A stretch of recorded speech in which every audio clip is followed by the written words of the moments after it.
Fala pessoal, quero dizer da honra que é mais esse episódio do Creative Talks, dizer o quanto é importante falar para essa comunidade, todos aqueles que acreditam em histórias inspiradoras que possam gerar verdadeira transformação. Ao longo dessa trajetória, nós temos conversado com pessoas que são referências em diferentes áreas, na área de tecnologia, na área da medicina, no agro, na educação. E hoje nós estamos com um convidado que eu acredito que pode sim e vai, e você constatará logo, nos dar uma série de importantes insights sobre vida, sobre família, sobre formação acadêmica, sobre o ato de humanizar a ciência e, ao mesmo tempo, o atendimento em um consultório. E alguém que traz consigo um importante legado, um legado familiar, que é uma referência dentro do estado do Ceará.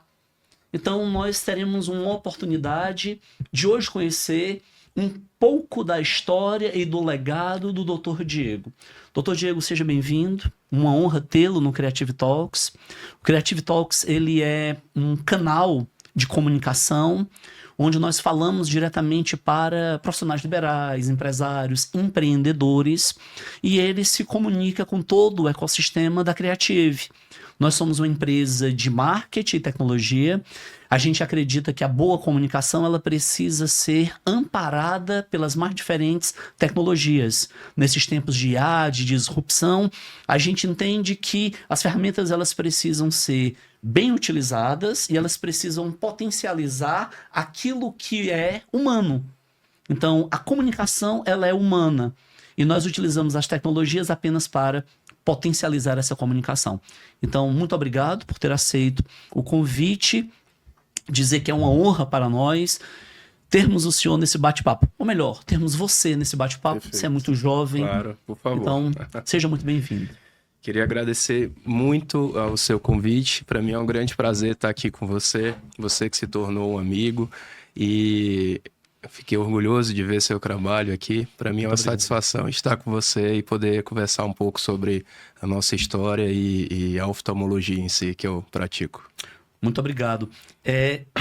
Geralmente a gente começa essa boa conversa, né, falando sobre as origens, né? Então eu queria que você contasse um pouco para a nossa audiência sobre as suas origens, né? Por que você decidiu pela medicina? Você é cearense, é fortalezense, então como é que foram esses caminhos? Quem lhe inspirou para que você alcançasse a medicina e por que ter escolhido a oftalmologia? E quais foram os caminhos na formação acadêmica, na pós-graduação, enfim? Perfeito, meu amigo. Então, quem é o Dr. Diego Queiroz? Eu vim de uma família onde minha mãe, doutora Vânia Queiroz, é oftalmologista há mais de 35 anos. Então, a gente tem essa história em comum na família de ter oftalmologia na nossa origem. E daí veio toda essa inspiração para que a gente seguisse os passos da mãe, né? Então, assim, meu pai, o seu Adesto Tavares, ele é um cara do comércio, super comunicativo, querido, e eu sempre o acompanhei. Mas durante, próximo ao que eu deveria escolher, acendeu-se essa chama. Poxa, meu pai está diminuindo o ritmo dele, enquanto eu vejo minha mãe numa ascensão de trabalho e de sucesso e de compromisso com a população. Então, aonde eu posso ajudar mais o próximo? No comércio ou na saúde? Então, não tive dúvidas a partir daí. Eu senti que eu precisava continuar essa história familiar, o esforço que minha mãe tem e teve. Então, naturalmente, essa escolha veio para mim. Eu sou cearense e nós somos em 3 filhos, tá? Dos 3 filhos, eu e o Dr. Felipe Queiroz, que é meu irmão, um amigo, irmão, além de um irmão, meu melhor amigo e parceiro aqui na vida. Então, essa escolha foi em conjunto. Não só eu, mas ele também. Escolhemos a oftalmologia e aí veio a dúvida, né? Aonde fazer oftalmologia? Fazer aqui, aonde eu já estou enraizado e já tenho um conforto, ou sair da zona de conforto e procurar o melhor? E aí eu acho que essa foi a virada de chave. Foi difícil, né? E minha mãe me estimulou a isso. Eu lembro que eu conversei com ela, poxa, mãe, mas eu tenho meus empregos aqui, tô formado, tô noivo. Larissa, minha esposa, que também é oftalmologista e me ajudou muito nessas escolhas. São quantos filhos, doutor? Eu tenho 2 filhos, maravilhosos por sinal, suspeito para falar, mas O nome a deles? Ana Luísa, que tem 8 anos, e o Gabriel, que tem 5 aninhos. Então, Parabéns. temos 2 filhinhos lá, Parabéns. tá? E a questão da escolha por São Paulo foi simplesmente por pensar, eu preciso sair da zona de conforto e construir uma qualidade. Eu acho que assim, o sucesso ele não se ancora se não houver competência. Sim. E isso foi o que me marcou, que me fez procurar ser alguém de qualidade. Tá? Porque eu acho que se você me procura lá pela história da doutora Vânia, que tem uma qualidade já de longa data, e se eu não lhe entrego um resultado satisfatório, esse sucesso não dura 2 anos, porque a gente precisa entregar o melhor ao paciente e o boca a boca é muito forte. Então, imagina o compromisso de ser um instrumento de saúde. Ninguém pode fazer isso pela metade. Precisa ser bom no que faz. Então, em São Paulo, eu fui mais precisei mostrar qualidade, precisei trabalhar de plantões à noite, fim de semana, assim como minha esposa, que foi também uma grande guerreira. Ela me acompanhou e fez oftalmologia lá. Ela foi porque a gente casou para eu iniciar a residência em São Qual foi a Paulo. faculdade? Eu fiz na Cristos aqui em Fortaleza, formei em 2012, então são 14 anos de formado. E fui a São Paulo para fazer o Hospital de Diadema como residência, tá? Então, foram 3 anos de residência médica e a Larissa me acompanhou e teve a dádiva de escolher oftalmologia no segundo ano da minha residência. Então, enquanto eu estava no segundo ano, ela ficou no primeiro ano de oftalmologia como minha residente também. Então, imagina, né, de tantas pessoas no Brasil, uma prova super concorrida, ela conseguisse destacar e vir para o meu hospital, né? Então, isso já foi uma história bem legal. Enquanto isso, em paralelo, meu irmão estava em Botucatu, Unesp, Estadual de São Paulo, e a esposa dele, que é a doutora Marjorie, eles se conheceram lá. Então, tem essa história legal da oftalmologia na família. Hoje somos em 5 oftalmologistas, minha mãe, eu, Felipe e as esposas. Então, continuando a formação, eu entendi que se formar em oftalmologia não é o suficiente hoje. Eu preciso ser o Dr. Diego lembrado pelo que faço. E quem faz tudo não faz nada bem. Sim. Então, eu fui fazer meu fellowship em catarata, glaucoma e refrativa. E aí tive a escolha que para mim foi uma mudança de chave, que foi a USP, São Paulo, como glaucoma, e num grande hospital particular ligado à Unifesp, que chama Oftal, para catarata e glaucoma. Então daí começam as responsabilidades de ter uma boa qualidade.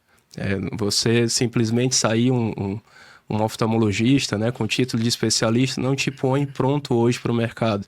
Eu não posso te entregar uma cirurgia de catarata pela metade. Eu não posso entrar na sua cirurgia achando que vai dar certo. Eu preciso estar muito bem condicionado. Isso vem com volume, experiência, vem de se ancorar no ombro de grandes professores. Então, acho que para mim foi um ótimo crescimento pessoal e profissional. E daí eu procurei sempre ser alguém de qualidade. Eu não posso simplesmente me ancorar no sucesso da doutora Vânia. Eu precisava ter minha qualidade também, para que eu honrasse essa responsabilidade, né? Ao mesmo tempo que você honra a formação acadêmica que você desenvolveu, você também passa a ser uma referência para os centros de formação que lhe tiveram como aluno. Nós temos um diálogo muito forte, né, ligado ao universo da educação. Nós trabalhamos com empresas de tecnologia, empresas de educação, empresas de tecnologia que servem a educação. E o que eu posso lhe dizer, né, de Fortaleza para o Brasil, é que a Cristos ela é uma referência, né? Hoje Maravilha. eles são premiadíssimos, né? São Sim. realmente uma referência. E você enobrece pela sua caminhada Perfeito. a faculdade. Agora é de perceber, você teve uma trajetória árdua. Né? Sim, de fato. Então você passa ali anos e anos mergulhado, não só na formação acadêmica, como também na especialização. Então, a formação acadêmica, a residência, a especialização. Então você é provado e posto à prova e vai para centros de excelência, como você acabou também de destacar. Depois você retorna para Fortaleza. Como é que fica essa relação da geografia? Porque até então o natural seria você permanecer em São Paulo. Perfeito. Já que você havia caminhado em São Paulo, certamente se destacou lá, chegou a ensinar em São Paulo. Perfeito. Então, naturalmente, fui me encaixando em boas possibilidades em São Paulo. Os chefes vão te convidando a trabalhar junto. Cheguei a operar no Albert Einstein, cheguei a atender lá por convite pessoal do meu chefe na época do glaucoma da USP. Então, naturalmente, comecei a me encaixar no sistema ali de trabalho de melhor qualidade e... veja bem, foram 3 anos de residência, mas foram 3 anos de fellows, né? Fellowships. Então eu procurei ao máximo estar aprimorando, né, o que eu poderia aprender lá e trazer de conhecimento, e assim eu o fiz. Então eu precisei dedicar 6 anos ali de formação.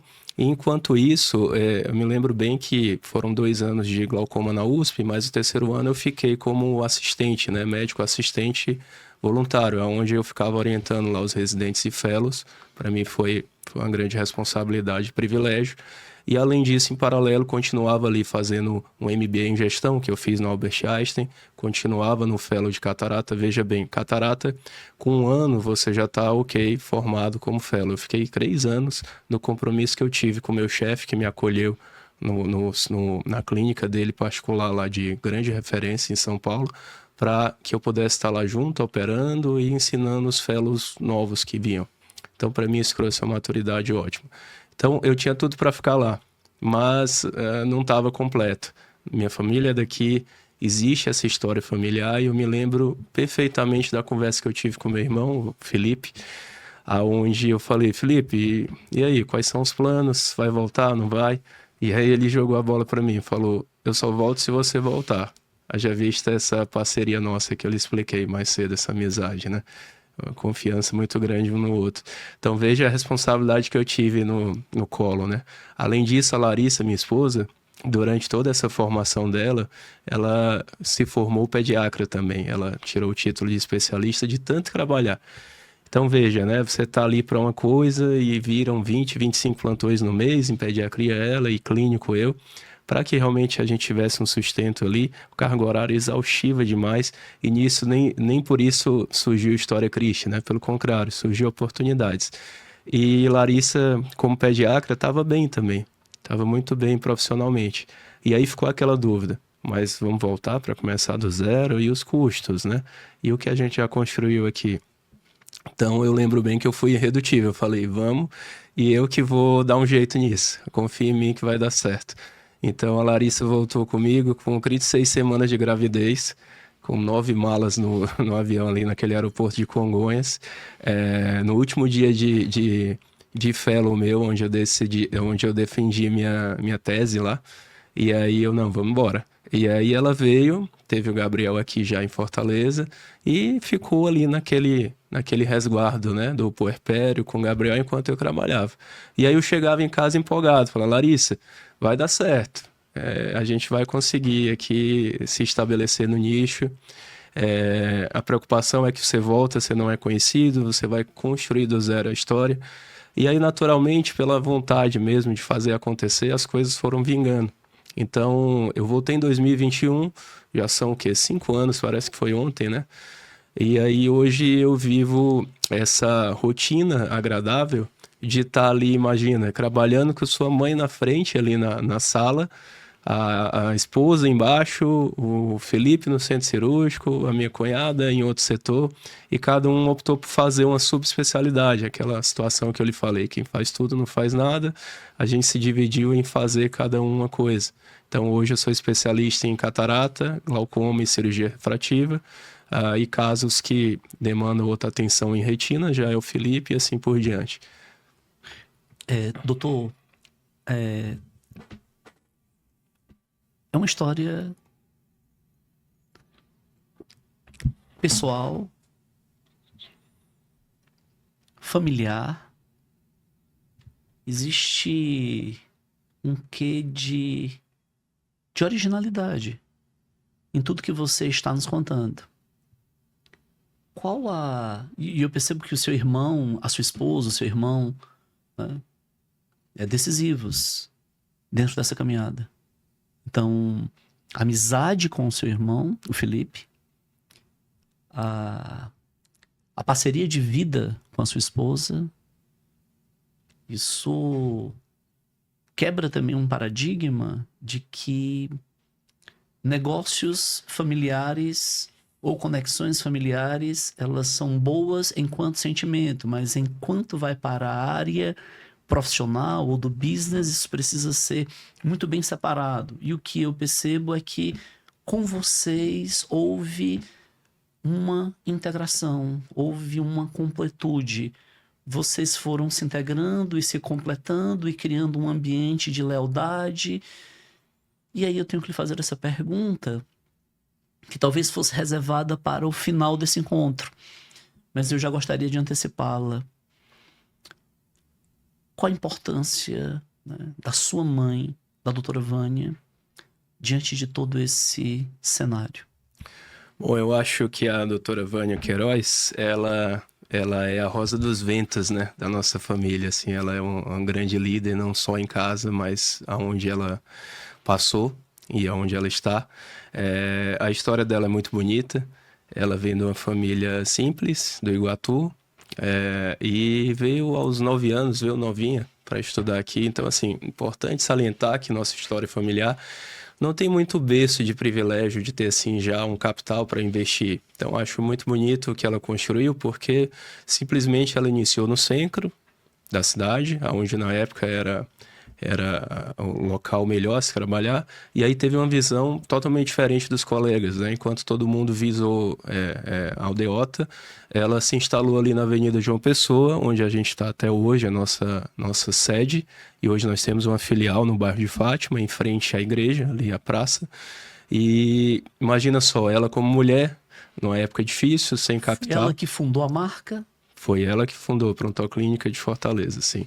Então ela sozinha teve uma ideia, achou um galpão de confecção na Avenida João Pessoa e assim ao lado um terreno baldio. Então assim, o que eu acho bonito da história? Ela foi uma empreendedora nata desde o início, assim, ela conseguiu por meio da força de vontade dela de não parar. Inúmeras dificuldades, né? Questão financeira sem nenhuma base, ela conseguiu ir construindo, né? Então, de fato, o bonito faz-se um empréstimo, constrói algo, e aí dá certo. Faz-se outro, constrói mais algo, e aí vai dando certo. Então, isso eu acho o que é bonito em empreender. Porque se você for pensar racionalmente, você para. Sim. Você pensa, olha, eu já tenho meu consultório e tô bem. Mas eu acho que o propósito dela foi muito grande. Ela sempre quis fazer um centro de saúde para a população. Então, é admirável ver a trajetória dela e ela muito me ensina, porque é o que eu lhe falei, a maioria das pessoas que eu conheço e converso, falam, olha, Diego, eu estou muito bem aqui no meu cantinho e, de fato, eu acho que não faz sentido para mim fazer um hospital, etc. Então, poucas pessoas têm esse insight. E aí eu acho que ela já carregou isso pra gente de mostrar, olha, eu sozinha consegui. Então, vocês têm que manter isso vivo, né? Essa chama acesa. Então, eu sempre carrego isso comigo, né? A minha mãe é a maior professora de que é possível, basta querer. Então, veja a responsabilidade que a gente carrega. Uma história familiar, ela é bonita, mas ao mesmo tempo ela é desafiadora, sim. Não só na oftalmologia, mas em qualquer ramo de negócios, né? E é muito bonito quando se encaixa, quando de fato todo mundo tá junto na missão.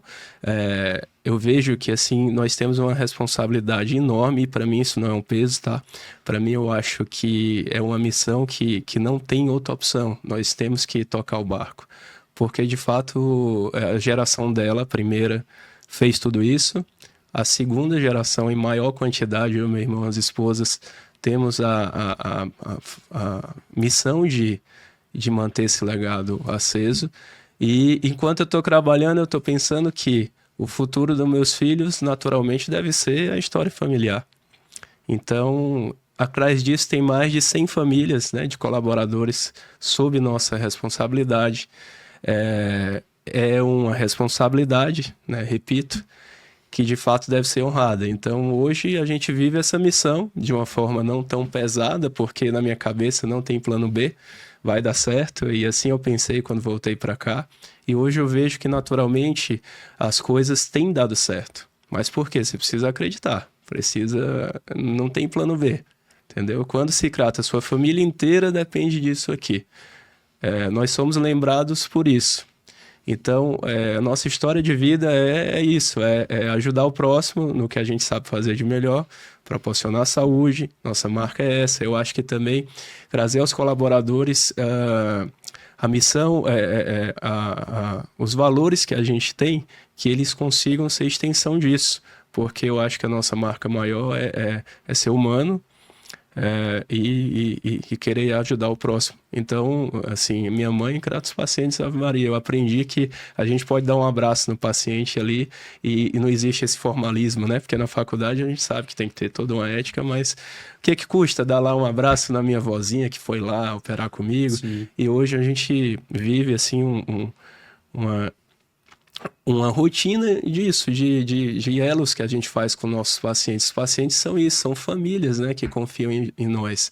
Você mesmo já me comentou que vários familiares seus são pacientes da doutora Vânia. Sim.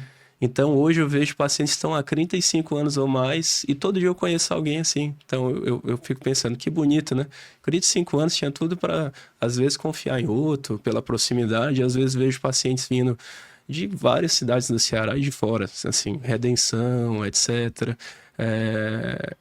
Esses dias eu operei uma paciente em Pernambuco, teve um marco para mim que o paciente veio da Colômbia, é um brasileiro, cearense, mas eu ajudei o sobrinho dele de bom grado e ele veio, olha, só tem um olho e vim operar com você, doutor, porque você ajudou meu sobrinho e aí eu confio em você. Então, acho que o trabalho bem feito, ele traz bons frutos. E aí é o que eu volto a te falar, não adianta simplesmente ter uma história sem ter qualidade. As coisas o sucesso só se sustenta se tiver uma competência por trás. Então, o nosso compromisso foi se formar bem para manter esse legado de uma forma que minha mãe se orgulharia. Então, hoje a gente está junto em sincronia. Acho que é isso aí, nossa história hoje. Eu gostaria de repetir algumas expressões que você fez uso de uma maneira tão espontânea na sua fala.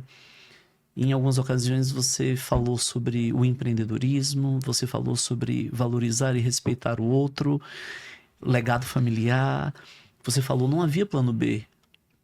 Então, o que eu percebo muito claramente, né, existe sim, por parte dos seus pais, como eu poderia dizer, não só uma vontade, mas uma prática de fazer a família dar certo, de ter o cuidado com a formação dos filhos, e esses filhos foram encaminhados e eles, de uma maneira orgânica, seguiram o legado familiar, e esse legado ele era muito fortemente vinculado ao trabalho, ao respeito para com o outro, a crença de que daria certo. Então, ao contar das favas, né, o que se percebe verdadeiramente é uma honra advinda de seu pai, de sua mãe, que construíram uma família e fizeram isso com muito amor, fizeram isso também com muita disciplina e transmitiram para vocês a lógica de que o trabalho ele realmente traz grandes frutos e impacta de maneira verdadeira a engenharia social, porque é um legado que foi transmitido, ou seja, antes de existir uma marca, existia um legado que foi construído muito fortemente pela sua mãe e foi transmitido para vocês, e hoje vocês levam esse legado de Fortaleza para o Ceará, de Fortaleza para o Brasil, e são uma referência no nosso estado. Quantas pessoas conhecem O doutor Diego conhece a doutora Vânia, conhecem o doutor Felipe, e muitas vezes vocês nem sabem o quão bem vocês estão sendo citados e mencionados para aqueles que precisam de cuidados, né? Eu posso dizer para vocês, né, o Creative Talks, ele é patrocinado por várias empresas, né, que acreditam nesse trabalho de empreendedorismo, então várias marcas nos apoiam. E sempre vocês buscam uma história inspiradora. E eu tenho que dizer que eu sou resultado também dessa história inspiradora, porque os meus sócios ficavam até brincando comigo, dizendo que eu estava fazendo corpo mole aqui na empresa, dizendo que eu queria folga. Vocês me conhecem, eu trabalho aqui. Por vezes, eu não posso dizer que eu sou o primeiro a chegar, mas muitas vezes eu sou o último a sair da empresa. Por vezes, sair da empresa aqui 9 da noite, 10 horas da noite. Enfim, trabalho no sábado, no domingo para fazer as coisas acontecerem. Nós não estamos sozinhos aqui na Creative, né? Existe uma equipe, um time que é extremamente competente, comprometido, dedicado, mas eu estava com catarata, eu estava tecnicamente cego do olho esquerdo, né? E foi o doutor Diego que me deu segurança de que eu voltaria a enxergar. Certamente para ele é algo muito mais simples, muito embora ele tenha comunicado também com muita cautela as possibilidades de risco durante a intervenção cirúrgica. Contudo, é muito simples para ele porque está na lida do dia a dia, né? Ele tem todo um backstage, uma formação acadêmica e profissional e humana para que isso possa ser bem desenvolvido. Mas no meu caso especificamente, que sou um leigo, era algo verdadeiramente grave. Posteriormente, entendi o acometimento por parte do meu pai. Meu pai sofreu também com catarata. E hoje eu enxergo muito bem, né? Não faço uso de lente, não faço uso de armações, de óculos, inclusive. E não posso dizer aqui de maneira... de forma bem racional, né? Eu falarei de forma bem racional, né? Está muito ligado à competência do Dr. Diego. A maneira como eu fui acolhido e tratado, e a infraestrutura, né, do hospital, da clínica, né? Doutor, é um hospital, né? A infraestrutura do hospital, né? Perfeito. Porque eu lembro muito claramente que eu fui recebido por um corpo técnico, eu passei por todo um processo protocolar, inclusive de cuidados, né? Me colocaram em uma sala reservada, depois utilizaram trajes que eram específicos, depois eu fui recebido por uma técnica, a técnica me deu orientações, e aí... O anestesista conversa comigo, tem toda a atenção e ocorre o procedimento de anestesia. E aí o senhor acompanha todo esse processo e posteriormente o senhor faz a intervenção cirúrgica que era de sua responsabilidade e era devida. E eu tenho que dizer isso para vocês, pessoal, de maneira bem racional, né? Muito embora, né, eu creia em Deus e tenha fé, sou cristão, mas de maneira racional foi uma intervenção competente ali. E poderia ter dado tudo errado, né?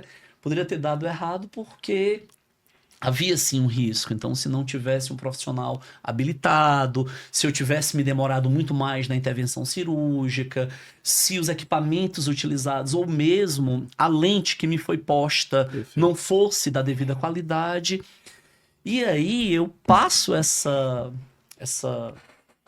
bola pro doutor Diego agora e digo, o corpo técnico, ele é decisivo, né, doutor? E as tecnologias que são utilizadas também, e os materiais. Então eu queria que o senhor analisasse, porque nós estamos falando com um excelente médico, né, notável, de uma formação acadêmica singular, e ao mesmo tempo é um médico que fez MBA no Albert Einstein.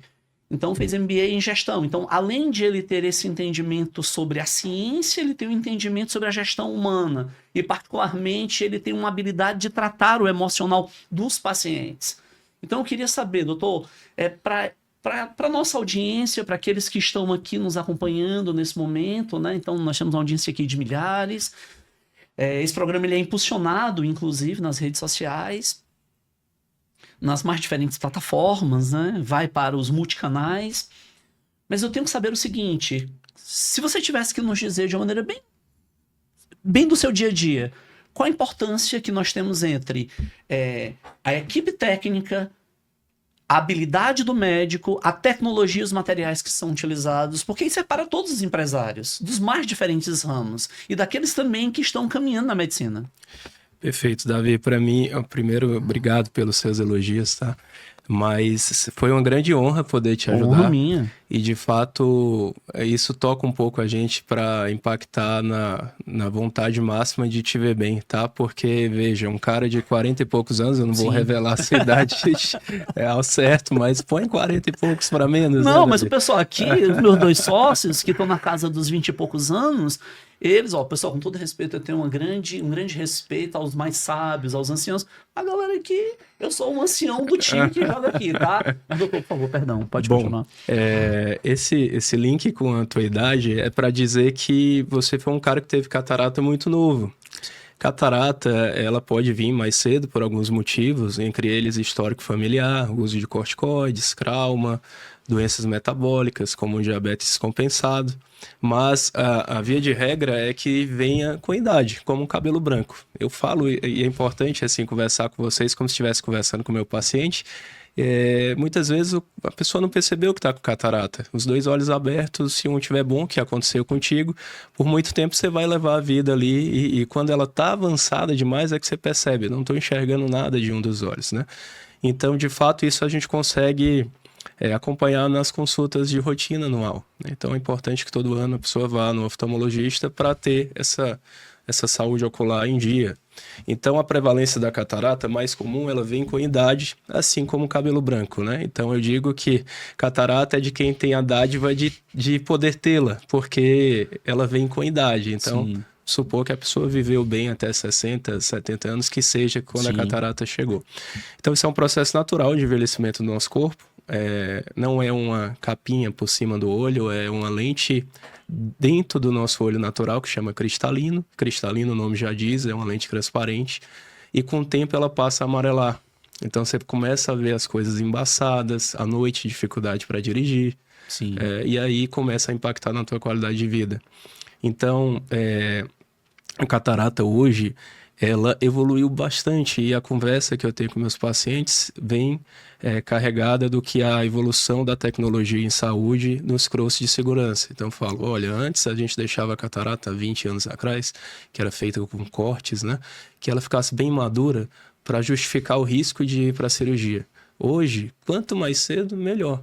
Por quê? No seu caso estava até avançado. E aí, se de fato eu tivesse te acompanhado antes, eu já teria lhe operado. Porque catarata não tem um tratamento clínico, não tem colírio, não tem um óculos que resolva. Catarata é cirúrgico mesmo, é a lente natural do olho que amarelou. Não existe essa coisa de raspagem, não existe... Na verdade, a cirurgia ela é feita por aspiração dessa lente que está amarela. Então, é uma cirurgia feita a laser, não tem cortes e melhorou demais, assim, a evolução é um nível de segurança altíssimo. Mas isso quando feito em condições iniciais e moderadas. Quando o paciente chega a estar cego pela catarata, ainda é possível revertê-la. Mas aí vem aquela conversa mais séria que a gente teve. Olha, Davi, vou fazer o melhor por você, mas pode acontecer alguns percalços, pode acontecer, infelizmente não dá certo em 2% dos casos, tá? Mas ainda assim, mesmo em níveis avançados, é uma cirurgia muito segura. Então, o material faz toda a diferença, né? O material que diga os equipamentos. E aí a gente vive uma evolução maravilhosa na medicina e vocês e também nós vivemos essa prevalência de IA. Hoje as máquinas algumas já vêm com auxílio de IA na otimização. E para você fazer uma cirurgia de catarata, ela não é igual para todo mundo. Cirurgia de catarata ela tem que ser personalizada e isso é o que eu mais trabalho. A personalização do tratamento ao paciente. Cada paciente tem uma lente intraocular melhor para o caso, e foi isso que eu fiz com você. E para isso eu preciso ter uma equipe bem treinada, né, de acordo com o meu nível de cuidado, e para isso eu preciso estar acompanhando e treinando, porque foi o que aconteceu com você. Você chegou e passou pelo circuito do maquinário. O maquinário a gente parte do princípio de que ele já deve estar de acordo com o que se pratica no mercado. Então isso gera um investimento importante. A gente está sempre alinhado com as melhores tecnologias, porque a gente precisa entregar o melhor para o paciente. Então existe todo esse background, não é simplesmente o cirurgião ser habilidoso e resolver. Tá? Então, hoje, essa personalização do tratamento é o grande diferencial no médico que está preocupado com o próximo, que quer entregar o melhor. Então, eu lembro bem que a gente teve essa conversa, né? Sim. Davi, eu tenho opções de lentes para expectativas suas. O que você quer? Você quer simplesmente diminuir esse embaçamento pela catarata? Há lentes mais simples. Você quer ter uma qualidade de visão totalmente restabelecida? Você quer enxergar longe, intermediário e perto? Eu tenho essas opções para você. E aí, essa conversa legal que ela vai extrapolar para alguns pacientes, e é isso que eu falo, olha, eu sou seu cirurgião, vou lhe operar independente do que você escolha, até porque existem questões financeiras aí em alguns casos, de fato, se você quer fazer um upgrade com uma tecnologia melhor ou não. E de fato, a pessoa que escolheu o mais simples, ela não vai ficar muito pior do que quem escolheu o melhor, mas eu preciso comunicar isso. E daí foi o que eu falei, eu acho que nós temos uma coisa muito forte em comum, que é a comunicação. Eu acho que o diferencial é você estar olhando para o seu paciente e preocupado se ele está entendendo o que vai fazer. Então, a gente teve uma conversa onde eu olhei para você, Davi, seu problema é um pouco mais delicado, porque a catarata é grande. Eu prometo que eu vou te entregar o melhor que eu puder. E, se Deus quiser, ele vai concretizar esse sucesso cirúrgico. Mas pode acontecer alguns percalços, você tem que estar preparado para isso. Você, às vezes, não pode atingir a independência do óxido, até porque é um corpo humano, tem a cicatrização. Então, inclusive, não só isso, né, que foi o assunto mais sensível, mas te falar, Davi, você no dia vai fazer um jejum, a minha equipe vai te receber, você vai pôr o avental lá do centro cirúrgico, eu vou te receber com o meu anestesista. Então, eu precisei narrar a tua experiência de paciente para que você não chegasse lá como se fosse descer no insano. Assim, simplesmente chegar e achar que eu vou tirar teu olho fora, como alguns pacientes pensam, e de fato não é nada disso, é uma cirurgia que não dói nada. Sim. Você teve um conforto, você teve a segurança, você foi embora na mesma manhã. Então, de fato, por quê? Você estava preparado por a gente ter conversado desses detalhes. Então, eu acho assim, fundamental que a gente seja humano de entender e explicar, olha, eu vou fazer o máximo, eu te percebi um pouco aflito, claro, você é um cara super jovem, de repente quase cego de um olho, já pensou, né? E se não der certo? Então, de fato, houve essa parte inicial de receio, mas ao mesmo tempo eu te coloquei assim, em conforto de te dizer, olha, Davi, eu vou usar o melhor que existe de tecnologia, eu personalizo esse tratamento para ti e eu vou entregar o melhor.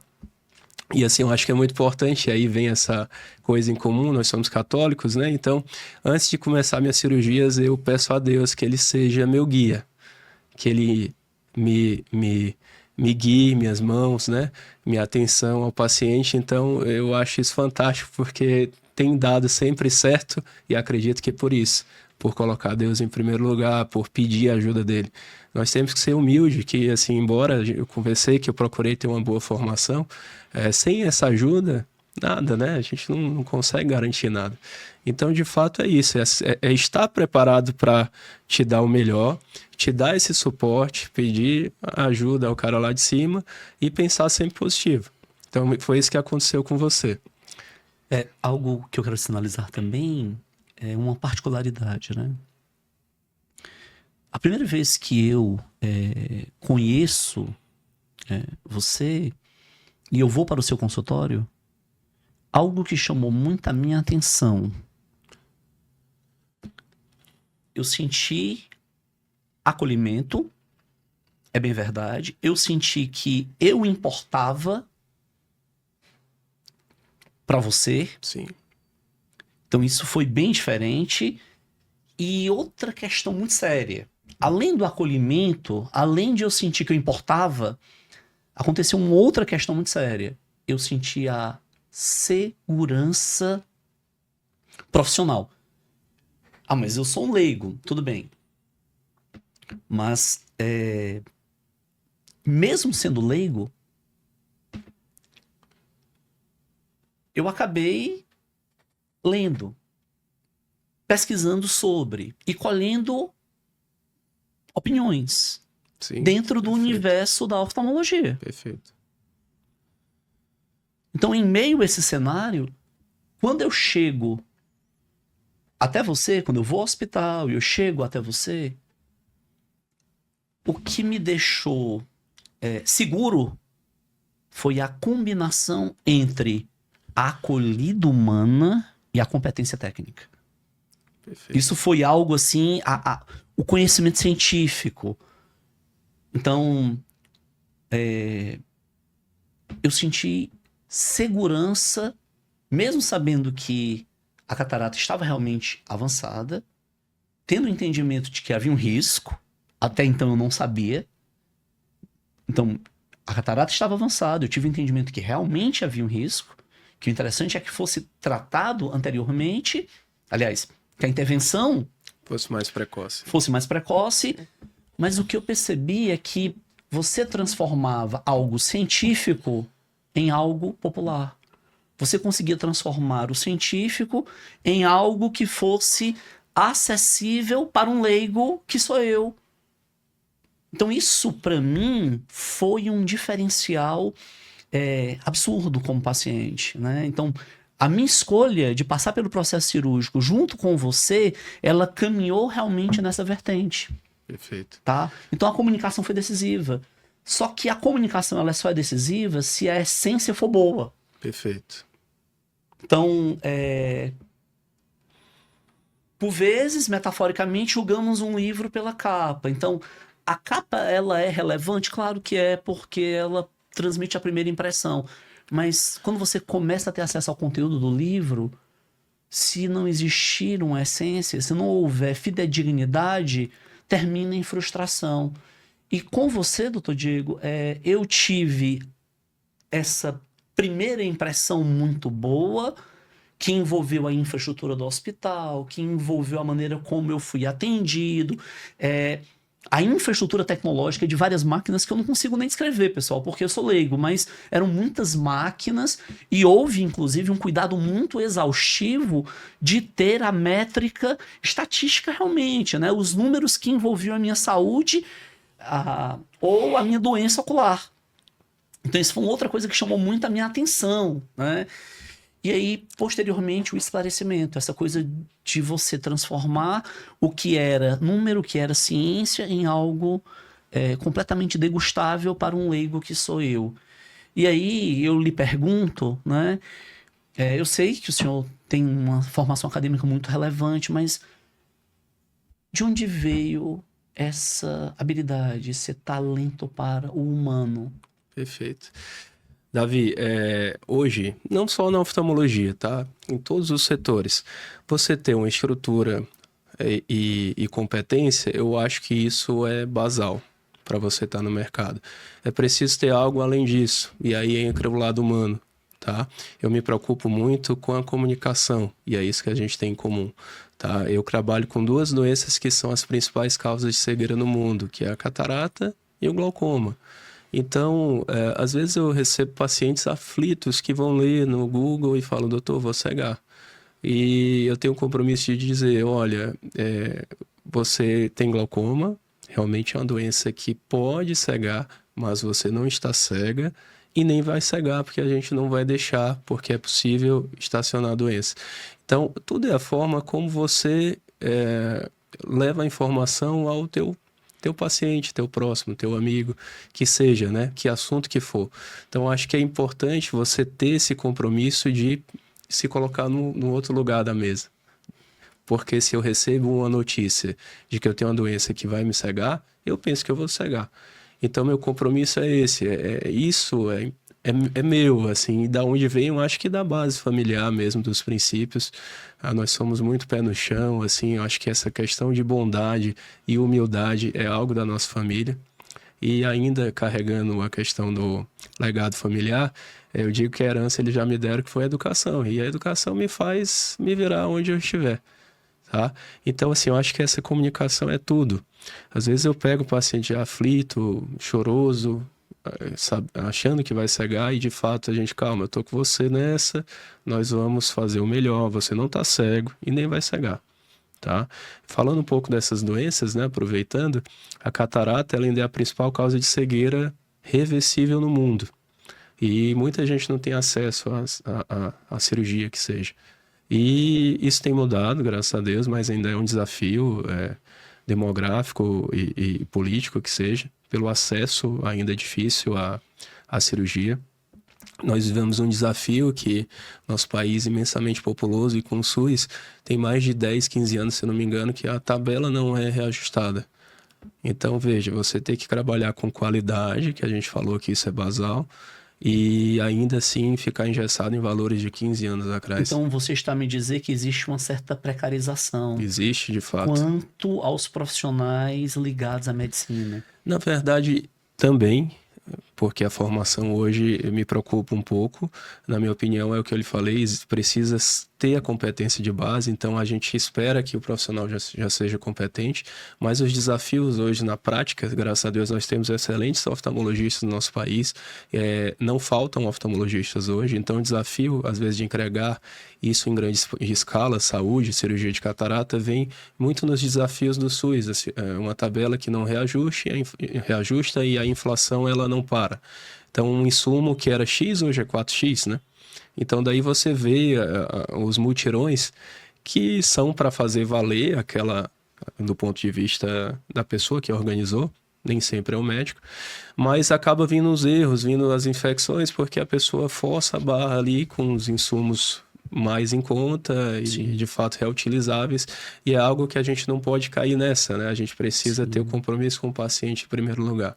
Então hoje a oftalmologia vive esses desafios, né, em nível SUS, e de fato, assim, voltando um pouco para a doença, é uma doença que, imagina, o idoso, ele muitas vezes não tem também essa impressão de que está com catarata no olho. E assim, operar uma catarata não é simplesmente melhorar a visão, é melhorar a qualidade de vida. Porque eu acho que o idoso que tem catarata, ou ele pode levar uma queda, fraturar o fêmur e a chance de morrer é alta, infelizmente, ou ele pode começar a ficar deprimido porque ele diminuiu a interação com o meio social. Tá? Inclusive, existe até um estudo super interessante que a demência e o Alzheimer, eles são ligados à prevalência de catarata no idoso. E isso tem todo sentido, porque o cara passa a não ter essa interação com o meio social. Então, eu acho que é uma doença prevalente na população, porque a população hoje, a maioria vai ser de idoso, né? A curva demográfica mostra isso. E a gente tem esses desafios sociais pela frente, de trazer saúde a mais gente, para evitar que isso impacte em cegueira. Imagina a pessoa cegar enquanto uma cirurgia de 20 minutos que seja, poder simplesmente fazer essa transformação da pessoa que era cega voltar a enxergar. E daí eu uso o link de que, assim, para mim isso é muito proveitoso. Para mim é um trabalho leve, porque imagina eu poder impactar na vida de uma pessoa que está cega e simplesmente ela voltar a enxergar um neto. Então, assim, durante minha carreira profissional, a minha escolha já valeu a pena por esses momentos. Entre eles eu incluo o seu, assim, imagina a tua felicidade que foi voltar a enxergar bem, ter qualidade de vida, mas eu canso de ver às vezes a avó que nunca viu o neto porque tá com catarata branca total, e aí simplesmente ela volta outra pessoa. Sim. Então isso é impactar na vida do paciente, então acho que esse propósito ele vale a pena na nossa vida. A doutora Vânia, ela transmitiu e tem transmitido um legado muito importante, né? Esse legado veio para o Dr. Diego, para o Dr. Felipe, né? Eu creio também que as respectivas esposas, né, que são médicas, acabaram também sendo influenciados, não há dúvidas disso, né? Vocês conseguiram criar, na realidade, um legado, né? Vocês criaram um legado. Não dá para negar. Alguém que tenha uma visão mínima logo perceberá que vocês conseguiram criar, tá, uma referência de cuidado para com o outro, né? Uma referência humanizada, digamos, de busca pela saúde coletiva, de busca pelo bem-estar coletivo. E isso é extremamente virtuoso. Mas aí vem uma provocação que eu gostaria de fazer, né? O Dr. Diego, ele não pode se multiplicar em 2 ou 3. E hoje, como líder que como empresário também, você, seu irmão, todo esse time, né? Vocês, obviamente, têm funções diferentes, devem ter, óbvio, funções e cargos diferentes dentro do dia a dia do hospital. Como é que vocês fazem para formar novos médicos? Como é que vocês fazem para que aquilo que o Dr. Diego e o Dr. Felipe fazem tão bem, aquilo que a doutora Vânia faz tão bem e que o Dr. Diego e o Dr. Felipe passaram também a fazer tão bem, como é que vocês fazem para que isso não se perca? Bom, infelizmente não consigo me multiplicar, realmente. A impressão que eu tenho é essa. Eu queria estar atendendo mais, eu queria estar mais na filial. E isso é o que eu percebo. Eu fico mergulhado ali no consultório da nossa sede, que é Damas, e aí eu não consigo ir muito lá em Fátima. E eu acho Parece-me, perdão, tem um dia específico que você opera? Tenho, às segundas-feiras pela manhã. E aí, acabando, já continuo com um consultório. E aí, quando eu vou ver, tô 6, 7 da noite até nesse dia e nos outros também. Então, assim, o desafio é esse. Você estar presente nas outras esferas como gestor e, ao mesmo tempo, centrar a tua atenção no paciente, que é o teu ofício ali. Então, a dificuldade é essa, saber esse equilíbrio entre ser médico e o tempo de gestão. E confesso que eu estou aprendendo ainda, Davi. E é o que eu comento com minha mãe. Como você consegue, durante todos esses anos, construir isso e, ao mesmo tempo, não diminuir sua energia no consultório? Porque, de fato, você está aqui, eu não posso te atender 50%. Eu preciso te entregar a atenção necessária. Mas, ao mesmo tempo, o administrador está na porta querendo resolver apagar um incêndio. Então, isso é um desafio, de fato, sabe? A gente precisa ter pessoas boas ao nosso lado, construir uma equipe é desafiador, porque você sabe a dificuldade hoje de mão de obra que a gente passa, mas eu ainda acredito que há pessoas boas, de bom coração, de caráter, que a gente consiga entregar a função a ela. Então, é isso. Eu acho que só dá certo se você tiver uma equipe boa, e isso extrapola para qualquer negócio. Porque, de fato, é essa a impressão, como conseguir estar em vários cantos ao mesmo tempo, né? Então, a gente precisa se apoiar em outras pessoas que lhe ajudam. O desafio, eu acho, maior é esse entre gestão e medicina. E, na verdade, o correto é dedicar um tempo à gestão. E entender que você vai ter que melhorar sempre, que você vai ter que modernizar, que você vai ter que aprender. É um aprendizado para mim. Essa maturidade, ela tem vindo com o tempo. É o famoso chão de fábrica. Eu tenho lá a formação que eu lhe falei do MBA, mas a gente aprende no chão de fábrica. Estar ali, acabou o consultório, passar lá na administração, passar no call center, entender, se colocar no lugar do colaborador, tentar resolver junto. E aí, de fato, depois que sentir a segurança no colaborador, deixar ele voar só. Certo? Então, acho que é importante você estar presente no chão de fábrica, no dia a dia. Não existe acordar e agora sou gestor.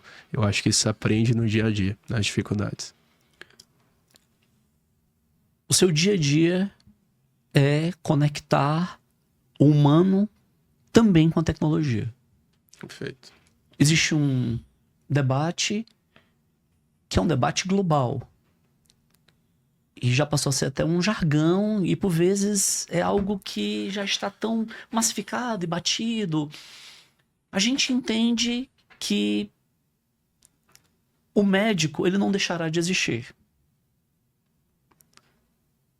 Mas as transformações tecnológicas dessa quarta revolução industrial, que é uma revolução nanotecnológica, que é uma revolução cada vez mais conectada a supercondutores e superprocessadores e a utilização de chips e microchips e condutores. Hoje, a empresa mais valiosa do mundo é a NVIDIA. Ultrapassou a Apple, ultrapassou a Oracle, ultrapassou qualquer indústria de petróleo. É a NVIDIA, que é uma empresa que trabalha com chips, com produção de chips, onde as inteligências artificiais, elas são, digamos, aceleradas, elas são conduzidas.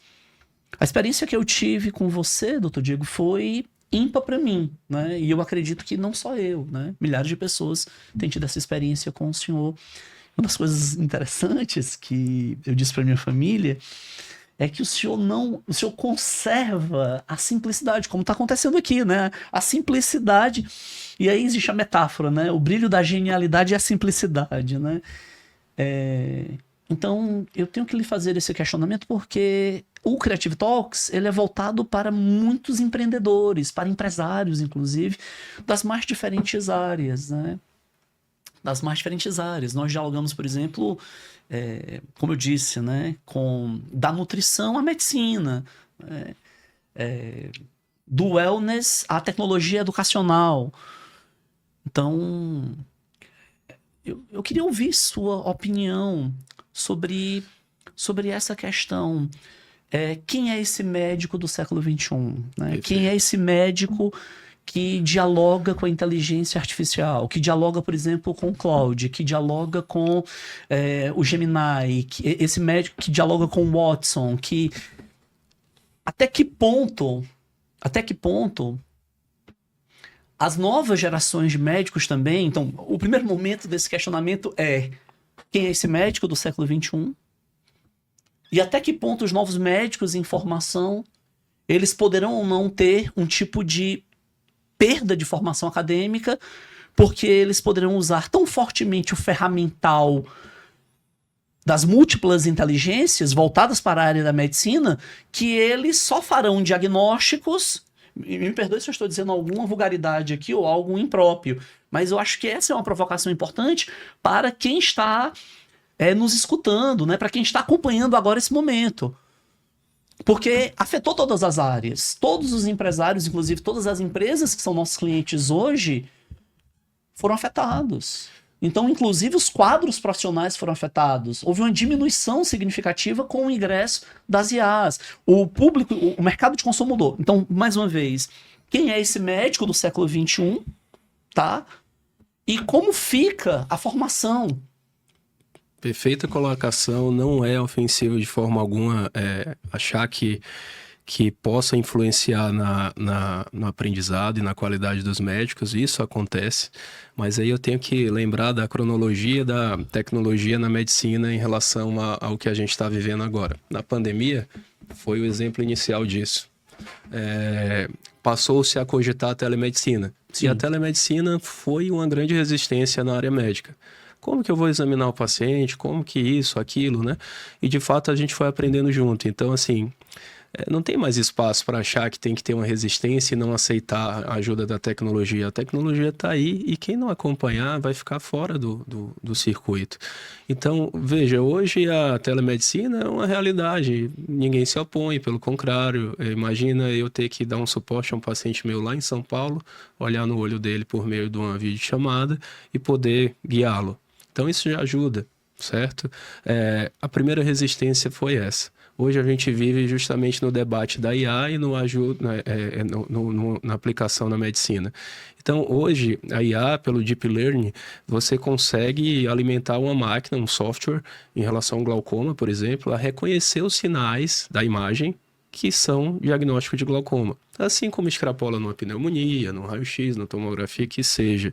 Todo dia a gente vê um avanço nisso. Então, para mim, é muito bem-vindo isso. Isso por meio do Deep Learning. Exato. E uma das formas, né, em relação aos exames é isso, né? Eu jogo lá 10 mil imagens no software e aí ele aprende a reconhecer o padrão da doença. Então, para mim, isso é muito bem-vindo. Imagina chegar uma prévia disso na minha mão.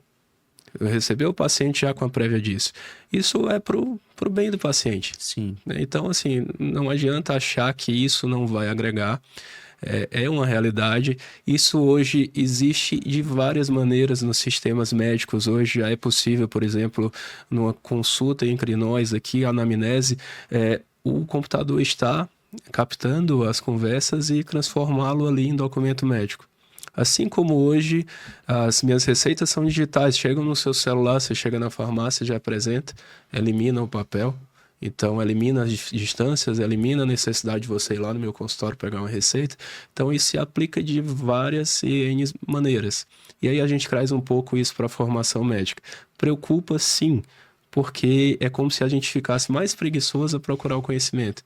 Porque imagina, é fantástico, em milissegundos vem a informação. Qual é a principal causa de cegueira no mundo? Catarata, etc, etc. De uma forma mastigada que o Google não te trazia isso há um tempo atrás de uma forma tão rápida. Então, eu acho que isso põe o estudante muitas vezes a se acomodar. E eu, como sou inquieto, estou fazendo mestrado, acabando mestrado profissional, e tive um exemplo disso. Teve lá uma situação, uma tarefa, uma pesquisa a fazer, e aí a gente fez isso em 2 minutos. Mas, assim, valeu. Para mim, eu acho que precisa ser individualizado. Eu preciso ter um pouco de esforço, eu preciso ler para julgar se o que ele colocou ali, ele está 100% correto ou não. Porque se o médico não se atentar a filtrar o que a IA traz, pode induzir a sérios erros. E hoje eu acho que a geração está muito imediatista, né? Então, de fato, ele vai lá sentar na janela, digamos assim, não quer mais passar pelo processo de estudar, assim, de trabalhar duro, e quer um negócio imediato, e isso é por meio da IA. Eu acho que, assim, um aluno, ele precisa ter o bom senso hoje de procurar essa competência e, de fato, usar a IA ao seu favor. Não tem problema nenhum que ele filtre uma prévia de uma apresentação de aula, porque hoje é isso, a gente vai apresentar algo, fala, chat, monte uma apresentação de 15 slides para ser dada em 20 minutos para uma população de residentes de oftalmologia. Rapidinho eu tenho aquilo. Mas, na minha opinião, é não usar o que ele te deu da forma como foi. É eu personalizar. Então, eu acho que isso é muito bem-vindo. Existe um cuidado na formação médica. Falando em formação médica, hoje nós temos 27 faculdades de medicina no Ceará. Isso tem um lado de achar que vai melhorar o acesso da população ao médico, tudo bem, mas nossa preocupação como médico não é essa. A preocupação é a boa formação médica, e isso eu já consigo ver como reflexo hoje. Se você for no pronto-socorro, às vezes você não vai ser tão bem conduzido. Então, hoje tem sido comum que a gente precise de equipes médicas contratadas num ambiente já privado, particular, de convênio que seja, para que a gente possa ter um desfecho melhor. Isso aconteceu com minha sogra, aconteceu com colegas médicos, então isso preocupa. E daí vem a preocupação de você estar no outro lado da moeda e precisar de um profissional mal formado. Então, acho que esse é um assunto sério e que gera muito debate, mas eu acho que essa é a minha visão hoje na medicina em relação à tecnologia e formação. Nós estamos nos encaminhando para o final dessa conversa, né? Perfeito.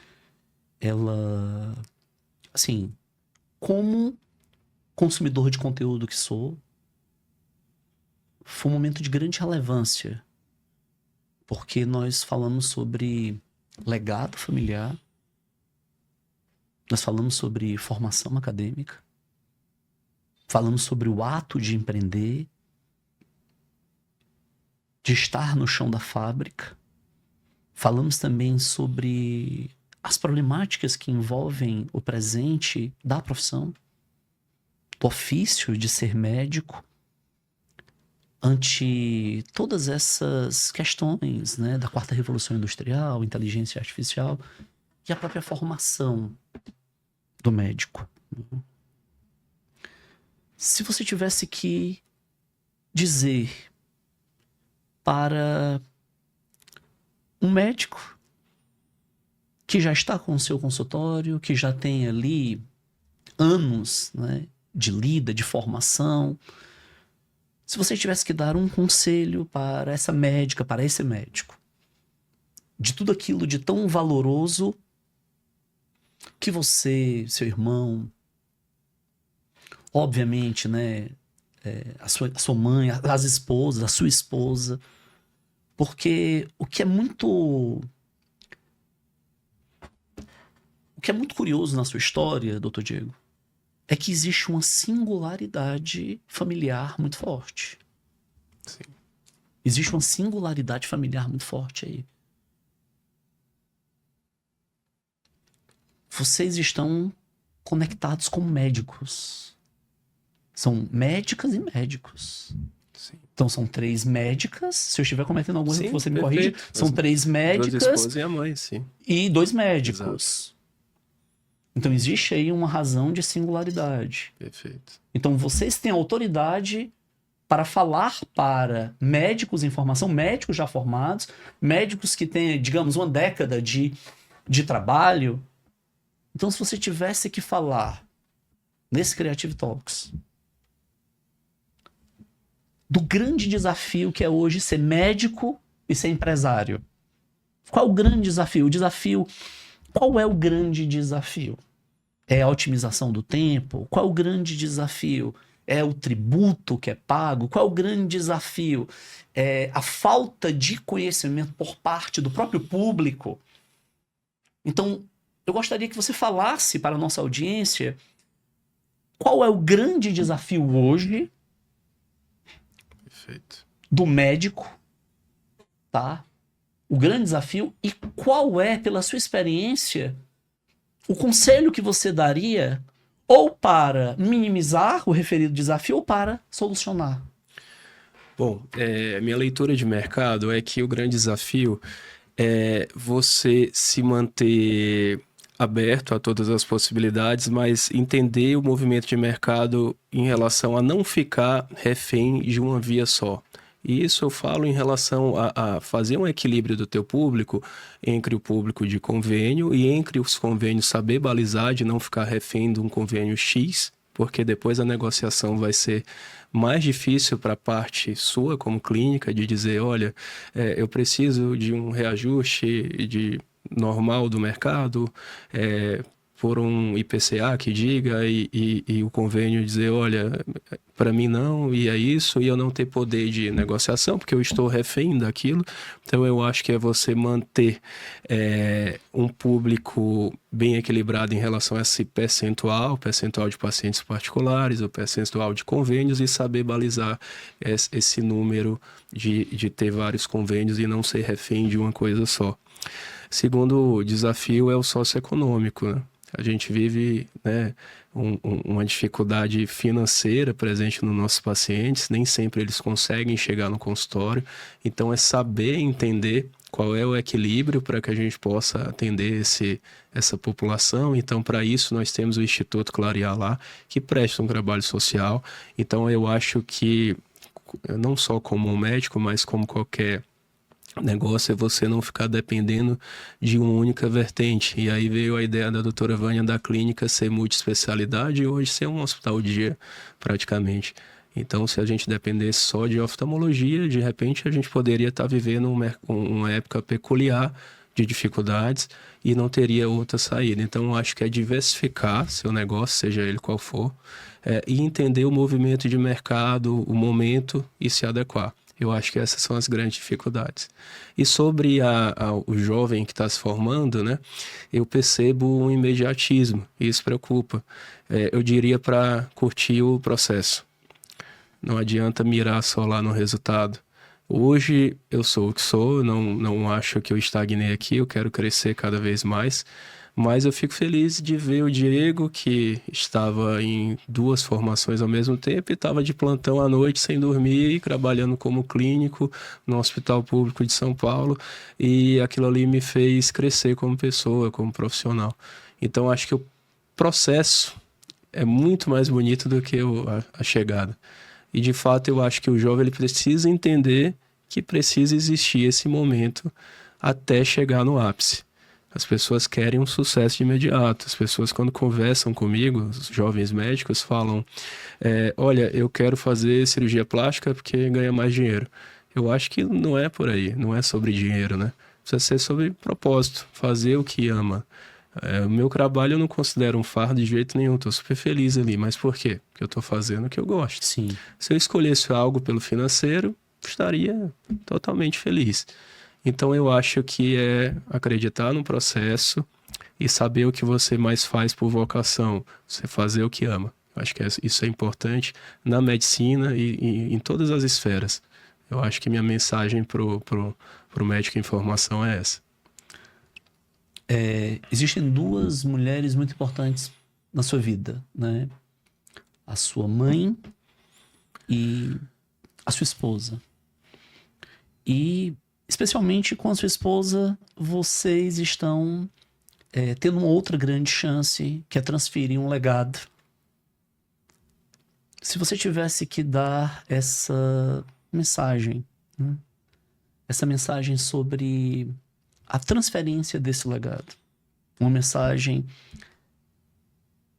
para a sua esposa e para os seus filhos, o que é que você diria para nós encerrarmos esse momento e que isso possa ser naturalmente, né, perpetrado, eternizado. Perfeito. Eu acho que viver um legado é um privilégio de poucas famílias. Há uma responsabilidade, como a gente conversou, mas é uma responsabilidade que não é levada como peso. É um propósito de vida. É uma família que está empenhada a dar saúde, dar qualidade de vida ao próximo. Então, eu acho que essa é uma missão muito nobre. Então, o porquê de manter o legado já se justifica, né, em valores. Então, falar para minha filha aqui, olha, filha, continue o trabalho lindo que sua mãe ou sua avó construiu, que nós seguramos, e agora você tem a chance infinita de continuar, perpetuar, levar essa história em diante, manter essa chama acesa de um trabalho familiar que nem sempre é fácil, tem vários desafios, mas a beleza do resultado é maravilhosa, né? Ver uma família trabalhar em prol de uma missão e fazer isso perpetuar, porque você sabe que ou uma empresa quebra ou é vendida. Sim. Então, assim, pode ter um fim nessa história, mas enquanto pudermos, que depender de nós, é preciso manter essa chama viva. E para minha filha é mostrar isso de uma forma natural. Eles já chegam lá e vão na nossa sala e começam a brincar nos equipamentos, assim como eu fiz isso, de uma forma que eu nem percebia que ali eu já estava tomando gosto, né? Subindo na obra, brincando. Então, de fato, é você trazer sua família para a sua realidade. Sim. Não é deixá-la longe disso e trazer só na hora que precisa. A pessoa precisa estar vivendo um processo, né? Seus envolvidos, sua família precisa estar 100% unida e entender o propósito do trabalho. Então, eu gostaria de coração que minha filha, sim, levasse esse legado em diante. Ela tem 8 aninhos, é a Ana Luísa. E eu já vejo nela essa vontade. Ela fala, eu quero ser médico oftalmologista. Então, acho que daí em diante é história, né? Eu espero que, de fato, Deus abençoe e que esse legado permaneça vivo e que ajude muitas pessoas. Porque a nossa missão é sobre conectar e ajudar pessoas. Não é apenas um negócio comercial. E o legado é isso, é ter propósito e missão. Nossa missão é essa. Eu quero lhe agradecer pelo seu valioso tempo, dizer da honra que foi para nós tê-lo recebido no Creative Talks. Você é um protagonista desse programa e nós acreditamos que milhares de pessoas elas serão educadas e ao mesmo tempo terão inspiração ante esse testemunho de vida que você contribuiu para conosco por essa hora, tá? Então, a gente só pode agradecer. Muito obrigado também, né, pelo papel decisivo que você teve, né? Eu posso utilizar essa palavra porque realmente foi decisivo para que eu pudesse voltar a ter qualidade de vida. Então, eu estou falando sendo um testemunho vivo do grande profissional e brilhante e humilde profissional, né? Um ser humano humilde de uma humanidade que o senhor fez na minha vida e na minha família, né? Porque tem um impacto direto na minha família. Então, muito obrigado pela sua presença. Quero dizer que muito nos honrou. É isso. Muito obrigado, Davi. Eu fiquei super feliz de estar aqui com você. Quero agradecer a quem nos assistiu pelo tempo, pela atenção. E foi muito proveitoso e agradável para mim falar do que se ama. E aí tá tudo envolvido, né? Amar o que faz, dar qualidade de vida a você e a quem nos confia. E passar o legado familiar um pouco dos desafios e da história peculiar em oftalmologia. Fico muito grato e foi um prazer. Até umas próximas e você conte sempre comigo. Estou sempre aqui para te ajudar. Bom, muito obrigado. Grande abraço. Eu quero dizer para vocês que esse episódio, ele obviamente foi feito e foi preparado para as multiplataformas. Então nós estaremos no Instagram, estaremos no TikTok, estaremos no Facebook, Mas se você não se inscreveu ainda no canal, se inscreve no canal, porque você consegue fortalecer e também patrocinar esse trabalho. Um grande abraço, um beijo no coração e até o próximo programa. Tchau, tchau.